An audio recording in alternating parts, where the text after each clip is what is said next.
arrêté comme ni ñu ko tuddee ñoom ñoo ko jàppee immigration clandestine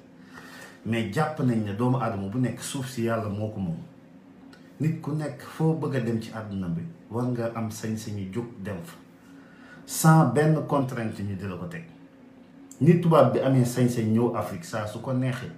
heure bu ko neexee nu mu ko neexee te du am benn jafe-jafe noonu la africain bi war a am sañ-sañu dem France dem Amérique dem fu ko neex ci àdduna bi sans difficulté parce que loi yi bi ñu koy tëral c'était jamonoy colonisation la jamonoy esclavagisme jamono yooyu la le monde a changé àdduna bi dafa changé ba nga xam ne sénégalais bi nekk Sénégal mësul ñëw Occident presque xam na li fi xew yépp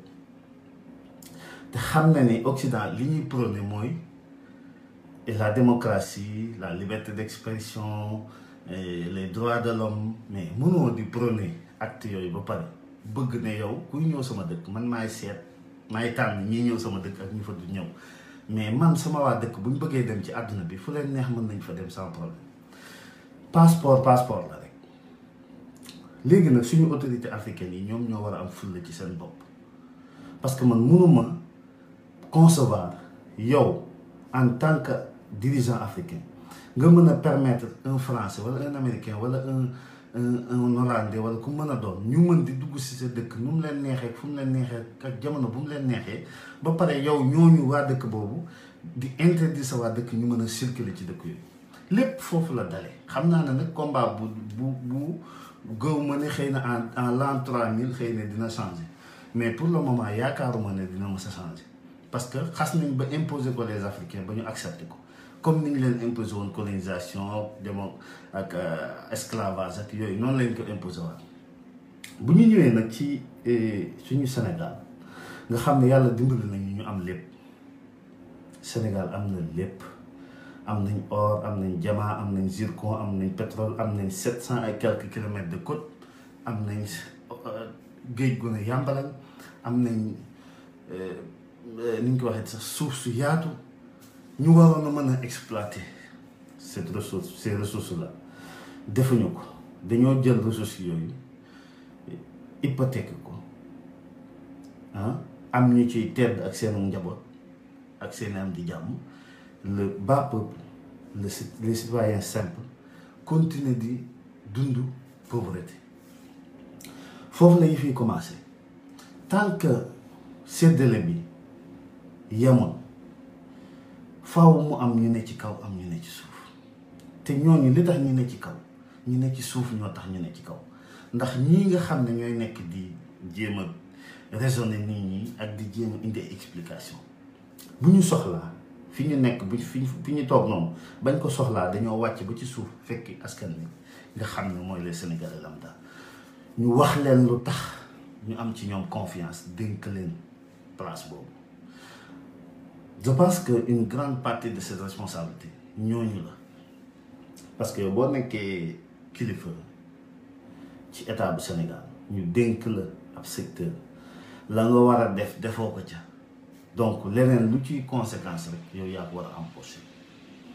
waaw di wax nag ne dégg naa am ñuy wax ñi ngi sant nag bu baax Serigne Mahi Ibrahima Niass parce que moom comme c'est un homme c'est un grand érudit dafa nekk nit koo xam ne dafa am ouverture internationale maanaam gis-gisam dafa dépassé niveau am dafa dépassé ñu bari ci Sénégal parce que xam na liy daw ci àdduna bi xam na situation bi jeunes yi di dund xam na l'importance bi nga xam ne nit ki war na koo mën a am yaakaar ci dëkk bi mu dëkk ngir mën faa toog mën faa tedd mën faa dund donc gis nañ intervention sëñ Mahi Ibrahima Niass ñu di ko gërëm bu baax mu nekk ku ñu bëgg ku ñu naw ku ñu respecté ku ñu am yaakaar ci moom ndax ouverture am ndax simplicité ndax taxaw gi muy taxaw jeunes yi parce que daf leen a comprendre parce que njiit il faut nga comprendre la situation pour mën ko apprécier dafa yomb nag dafa yomb trop yow amoo benn problème sa njaboot amuñu benn problème nga bëgg a toog di apprécier lu sénégalais lambda bi def maanaam doomu baykat beeg doomu baadoolo bi li muy def acte yi muy posé dafa yomb trop yow en tant que nit koo xam ne nii ñàkkoo dara amoo benn difficulté de voyage amoo problème mu xaalis amoo problème mu dëkkuwaay amoo benn problème mu àdduna te ñoo te foofu li la may loolu doomu baadoolo boobu ak ay baayam ñoom ñoo la may pouvoir boobu dafa yomb nag nga toog fi nga toog di leen jéem a juger parce que yenn yi juger nit ki la ndax mbir boo ko dund mënoo xam lu mu doon nit boo ko bëggee àtte da nga war a dem dugg di ñu wax naan da nga war a dugg dans la peau de l'ours bu foo nga dugg ci situation bi pour comprendre ce qui pousse cette jeunesse à abandonner l'Afrique.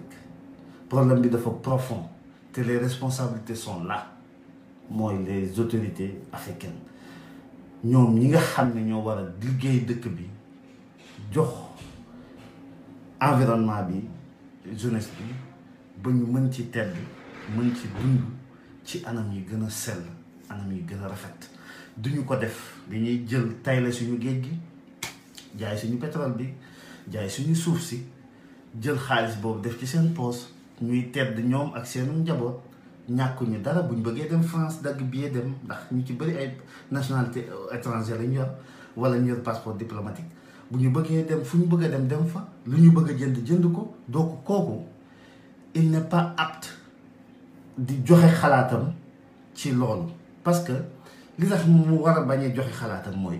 li mu waroon a def bu fekkoon def na ko li mu waroon a def bu fekkoon def na ko du ñu nekk ci situation bi ñu nekk donc ni ñu waxante dëgg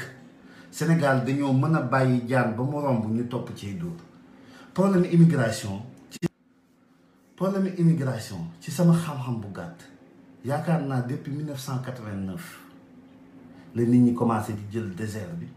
di jël géej pour ñëw à l'Occident ñu bàyyi ko noonu nit ñi ñii di dee ñii di rëcc ñii di dee ñii di rëcc ba egsi ci en 2000 ñu continuer di dund la même chose ça veut dire que état yi fi jaar yépp en Afrique li ñu waroon a def defuñu ko ils ont failli à leur mission et je pense que li gënoon a normal mooy ñu toog baalu àq la population africaine baalu àq le peuple sénégalais loolu lañ waroon a def ba pare bañ cee boole wax jël ay moyens déployer ko fexe ba régler ce problème là mais ku nekk ngi takk rajo yi naan waaw dañuy dem di xaru mais da ngeen a yaakaar ni ñooñu di dem ci géej gi ils sont pas conscients que ni fii ñi buñ fi duggee mën nañu rëcc comme mën nañu bañ a rëcc xam nañ ko de ñuy dugg ci amul benn dof buy jël gaal di dugg ci géej te xamul conséquences yi ko ciy fekk ñoom ñëpp xam nañ ko mais dañoo tànn toog sa dëkk nekk mbalitu dëkk bi wala jël ses responsabilités xool noo def ba génn dëkk bi pour benn dem feneen dund fa kenn cautionné wut nag nit di jël gaal di dem ci Europe mais mbir da nga koy dund wala da nga koy gëstu boo ci bëggee wax mais doo ci wax parce que yow amoo problème boobu wala sa doom amu ko wala say mbokk amuñu ko da nga cee war a wax ci tolluwaayu askan li tax jeunes yi di jël géej gi di dugg ci gaal gi parce que bu ñu amuñu lu leen neex seen dëkk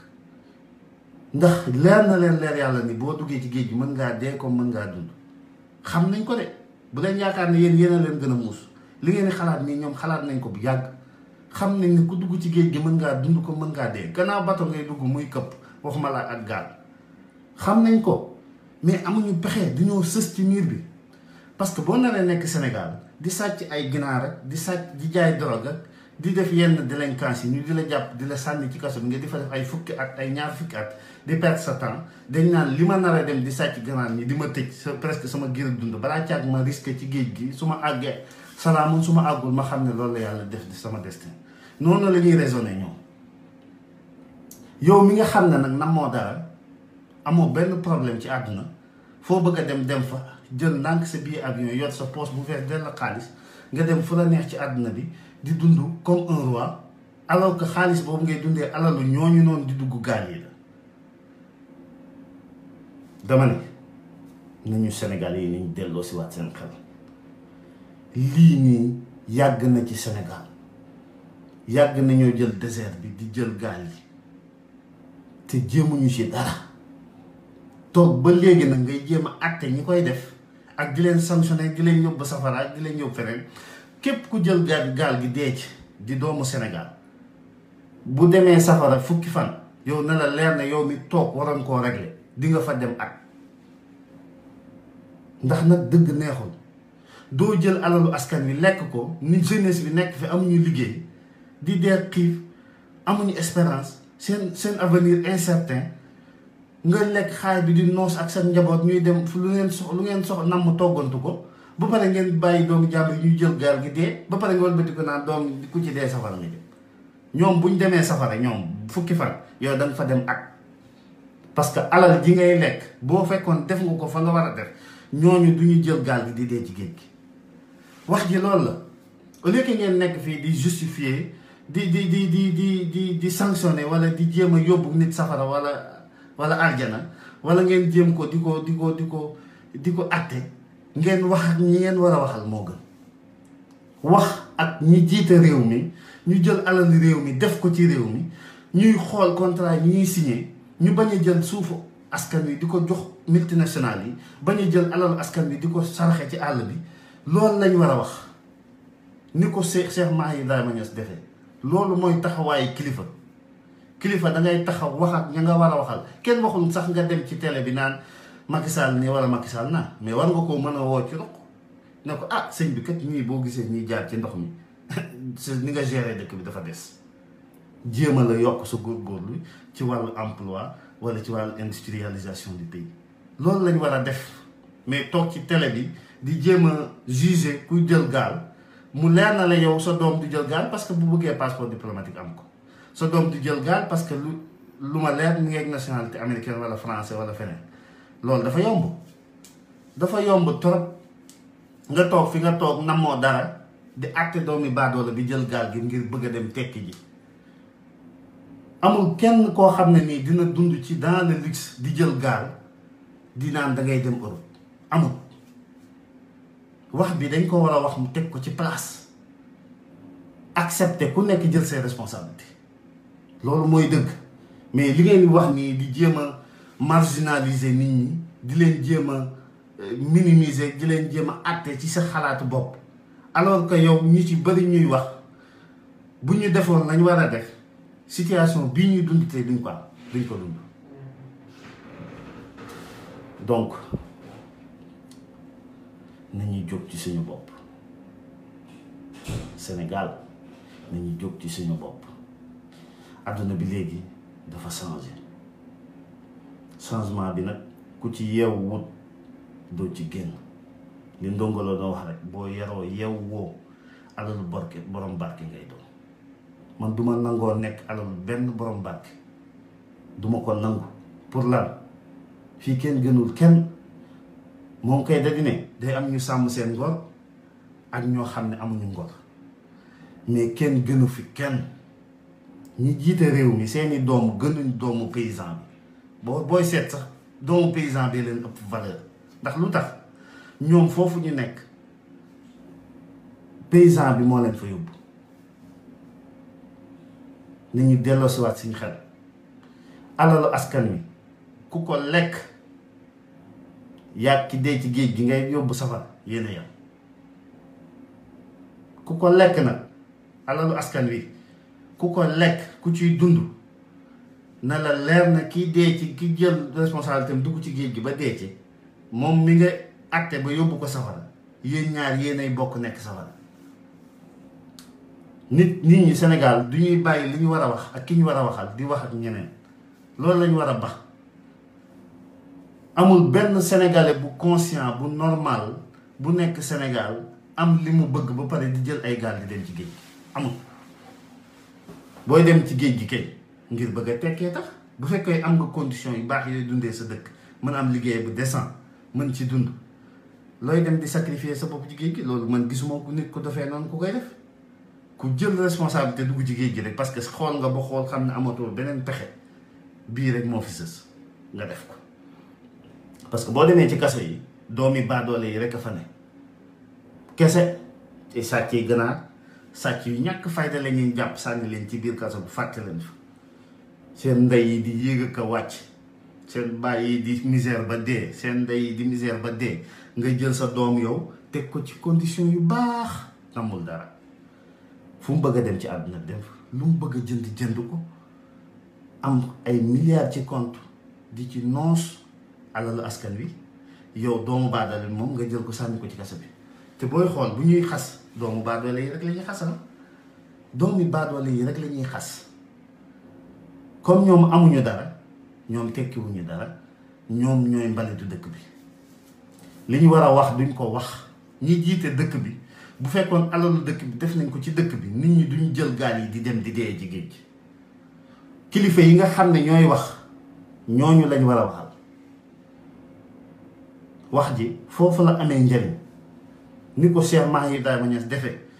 pointer du doigt les autorités wax la rappeler leen seeni responsabilité loolu mooy dëgg kilifa noonu lay def mais toog fi nga toog nam moo dara sax njaboot namuñu dara ngay juger doomu jàmbur bi nga xam ne ni amul pexe àdduna bi réew mi xat na fee xat ba amatul lu muy def il faut mu jël gaal wala ñu ci bëri dem di sàcc ay fii ñu di leen jàpp di tëjëg wala ñuy agressé loolu yëpp gis nañ ne ci kaso bi ngay dee balaa caag nga risqué xool ba xam di nga yegg Europe waa wala déet ndax fii kat boo fi ñëwee ak li gars yi di wax ci àdduna bi yëpp li sénégalais yi di wax yëpp Sénégal googu ñu nekk 75% immeuble ya nga fay gis ñi ñëw ci gaal yi 50% ñëw ci gaal yi ak ñi jaar ci avion yi ñoo ko fa def lu baax li nga fay gis noonu Sénégal koñ yi rafet yi kër yi rafet yi nga fay gis ñu bari ci gaal yi lañ jaar ñoo tabax ko donc xam nañ ne espérance bu tuuti am na fii ndax fii ku bëgg a nekk barbone yow yaa koy nekk ku bëgg a tëdd ci mbedd mi wala di torox ci Europe gi yow yaa bëgg a torox ci Europe bi mais fii am nañ ay conditions yoo xam ne nii même boo liggéeyu di nga am foo nekk paisiblement di lekk di naan di fanaan di yow ba ngay am liggéey wala am nga yeneen possibilité yoo mën a def ba état bi di am ñum lay jox ba doo soxla ngay tëdd ci mbedd mi te loolu Sénégal amu fa donc li ñu war a wax nañ ko wax moodu yi ak ñiy jël ci gaal gi ñu di leen xas di leen minimiser di la marginaliser ñoo yor Sénégal bu dutoon ñoom Sénégal tàkk na bu dutoon les Sénégalais de l'extérieur Sénégal tàkk na ndax sénégalais rek mooy ñëw fii di xalaat ko ñu ne Sénégal di liggéey di yónnee Sénégal di liggéey di tabax Sénégal di investir Sénégal sénégalais bi rek koy def yeneen xeet yëpp bu ñëwee fii dañuy fàtte seen waa dëkk di dund seen dund lu ñu liggéey ñoo ko moom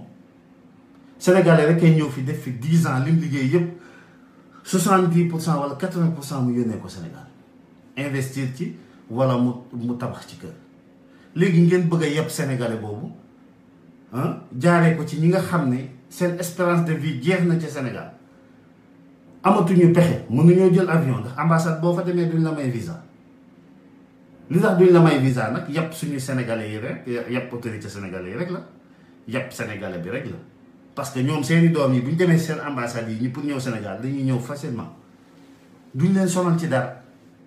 léegi daal doomu européen bi doomu occidentaux bi mooy nit doomu africain bi moom mooy baadoola moo tekkiwul dara moo war a nekk jaam ba faaw li ngeen war a wax leen ko ñi nekk ay autorité ay kilifa Sénégal li ñu war a wax nañ ko wax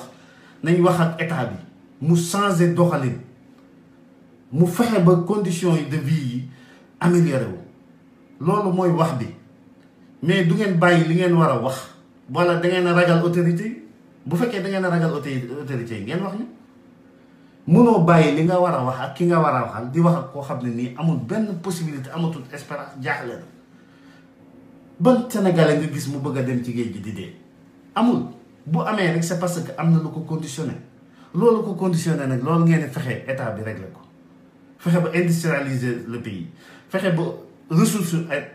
dëkk bi ñu def ko ci biir dëkk bi investir ko ci dëkk bi fexe ba nit ñi am au moins le minimum pour survivre mais dëkk boo xam ne amul sécurité amul santé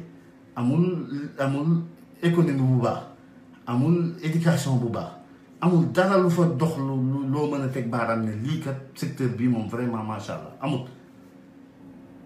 nga jël géej gi jaay ko occidentaux yi ba suñu mool yi di dem ay Guinée di dem ay Mauritanie ñi di leen rey foofu di leen tiire ñuy dem ci géej gi jàmbur yi ñu di leen tiire ak di leen jàpp di leen emprisonné ci dëkk jàmbur yi nga gis loolu yépp jël suñu géej gi dem jaay ko ba pare wëlbati ko di xas ki nga xam ne moo jël mool bi nga xam ne moo jël gaalam yépp ci ay nit ànd ak ñoom bëgg a dem Europe nga bëgg koo xas pendant ce temps yow sa doom mi ngi ci air yi manqué wu dara ragal leen yàlla ci li ngeen di def ragal leen yàlla ci li ngeen di wax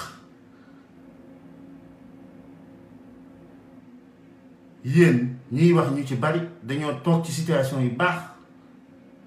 soog a nekk fii di rëy làmmiñ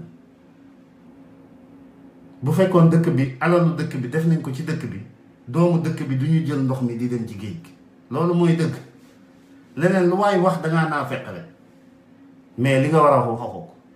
wax ak Macky Sall mu bàyyi géej gi muy brader di ko jaay occidentaux yi ba mool yi nga xam ne ñooy jël gaal yi di ci yeb nit ñi di yóbbu ñu mën a toog foofu di employé ay nit ñuy liggéey di dem di napp di ñëw di jaay di dund ci seen métier nga industrialiser secteur bi yooyu moo jar a wax mais nekk fii naan waaw ku dugg ci gaal yi boo dee dangaa xaru kooku bu xaru ñi ko tax a xaru lu leen yàlla war a wax moom bu ko yàlla yóbboo safara ñi tax mu xaru nan lañ leen war a def Sénégal naa fekk bi dafa bari nit ñi ragalatuñu yàlla ki am daal di joxe lu mu def baax na lu mu wax baax na ku yorul dara nag loo def problème la mais tant que réglé wuñu jël ressource askan wi delloo ko ci biir askan wi jeunes yi duñ toog foofu di leen dugal ci kaso yi ñu di leen pamte ci caserne yi ci poste de police yi ak tribunal yi duñ ko def jéem leen a liggéey améliorer condition de vie jeunesse bi fexe leen industrialiser le pays nit ñi am lu ñuy liggéey loolu mooy wax bi li ngeen di wax yépp amul njariñ ku waxul loolu waxoo lu am njariñ Cheikh Mahi Ibrahima Niass nag sant nañ ko bu baax parce que moom il a compris la situation que vive la jeunesse ndax li mu commencé mooy rappeler les autorités li ñu war a def ñu def ko loolu mooy dëgg mais nekk fii di jéem a xas doomu baadulu bi parce que daa jël gaal pendant ce temps yow sa doom mi ngi rouler ci ay millions ak ay voitures de luxe di dem fu ko neex ci àdduna bi loolu c'est pas honnête rafetul Sénégal nag ki am xaalis rek ki am possibilité jox la rek kooku rek lañ def muy nit keneen ku mën di doon toppatoowuñ ko opportunisme bi dafa bari ci Sénégal nit ñi seen intérêt rek la ñuy seet du ñu wax dëgg te yàlla tax du ñu jëf te yàlla tax nañu seetaat bu baax li ñuy def alalu askan wi képp koy lekk ak sa njaboot askan woowu di jël gaal gi di dee ci géej gi soo leen yóbboo safara na la leer na bu ñu fa amee fukki fan yow di nga fa am at parce que seen alal ji boo ko defoon fi nga ko war a def du ñuy dem di jël gaal dugg ci géej gi loolu mooy wax bi waaw mais nekk fii di jéem a juger doomu baadal bi ak di ko xas loolu du wax ji ku koy def rek dangaa naa fekk mais waxoo dëgg waaw maa ngi ziar ñëpp di baalu ñëpp ak di wax ne Sénégal ñoo ko moom nañu ragal yàlla ci li ñuy def nañu liggéey ngir réew mi liggéey ngir askan wi nañu bàyyi naxaate bi bàyyi corruption bi bàyyi jaay doole bi parce que sénégalais dafa nekk nit ku pacifique jeunesse bii nii di jël gaal gi mënoon nañoo toog ci dëkk bi di semer la terreur jël ay armes xeex ngir que ñu respecter seeni droit mais mënuñu ko parce que yarewuñ leen noonu